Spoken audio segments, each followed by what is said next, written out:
Hey YouTubers, it's Charlie. So I had a chance to see early footage from Hitman Agent 47, the new movie that they're making. So this is going to be a breakdown of the movie just in case you're not familiar with the lore and just a top 5 reasons to get hype. So starting with number 5, back to the source. So when they were making the movie, they wanted to do a completely new version, so they dug way deeper into the lore of the game series. So if you're a big fan of the games, you're going to have a lot of fun, but you don't have to understand the game to understand the movie. That's really what I'm here for. Rupert Friend is playing Agent 47. You probably know him from Homeland. If you haven't seen him on that, you need to. He was like the best thing about last season. I don't want to spoil any of that, but he plays a Black Ops CIA operative on the show. So anytime things get crazy, he's like the guy that shuts it down hardcore. Bam. His Hitman character is obviously totally different from his Homeland character, but they're both really strong anti-heroes. So I always get really excited. It's like rooting for Magneto in an X-Men film. So that actually leads into number 4, the new cast. Most of the stuff that we've learned about the movie so far has actually been from Zachary Quinto, who's playing John Smith. He's from the video game series, and Hannah Ware, who's playing Katya Van Dies.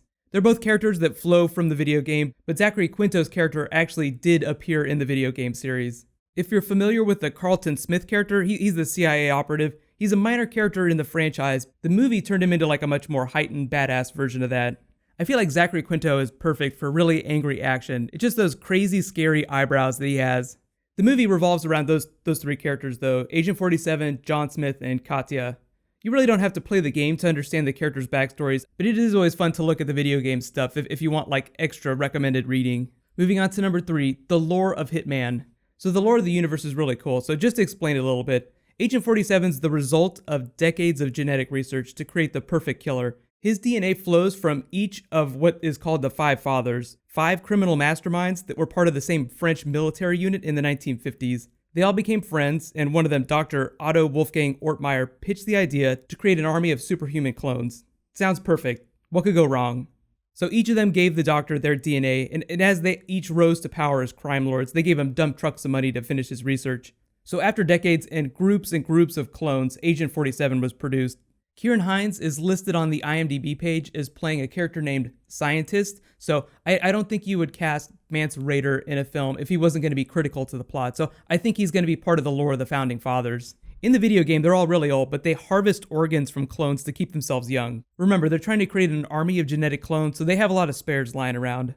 In the context of the series, they're all approaching like 100 years old, but they all look like they're in their 50s and 60s. You also might recognize Thomas Kretschmann, aka Baron von Strucker. He's playing a character named LeCirque. As you'd imagine, they don't really cast notable villain character actors if they're going to be like really minor roles. So also expect him to tie in with the lore of the Five Fathers too.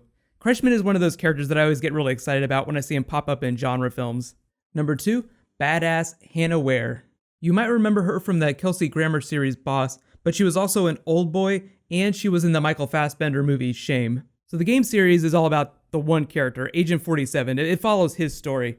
As far back as Comic-Con last year, Hannah was talking about some of the really awkward, funny moments that her character had in the context of the action and the fight scenes. So as much as the movie follows the Hitman character and his perspective, we also get to see a lot from her perspective. She's the point of entry into the world of Agent 47 and the Five Fathers. Watching her kick ass in the film is going to be one of the most fun things ever. It'll be fun to see Agent 47 try to deal with her. He is a very moral character, so I'm really interested to see the movie explore that. On the surface, he just seems like that stone cold killer, but all the other characters start to unravel his humanity in this really awesome Frankenstein's monster way. Really, the number one reason to get hype is all the crazy gun kata and Matrix level stunts. The story itself just lends itself to that lyrical visual storytelling you see in extremely choreographed fight movies, like Hong Kong action John Woo style married to the modern action set piece. I really feel like we have the golden age of television to thank for that. Like cinematic television is really pushing the boundaries of what film is doing now. The 2 big filming locations were Germany and Singapore, so that's where most of the big action set pieces are going to take place. As you'd expect, the architecture, the culture inform the types of fight scenes that you see in each place. They were in Germany for about the first 2/3 of the movie, and then they went to Singapore for the last part. I actually heard the claim that Agent 47 is the first major blockbuster from Hollywood to shoot in Singapore. The footage in the trailer is going to spell it all out and give you guys a much better look at all the crazy action. Okay, everybody, Hitman Agent 47. I'm going to be showing the leaked footage. It's going to be really awesome.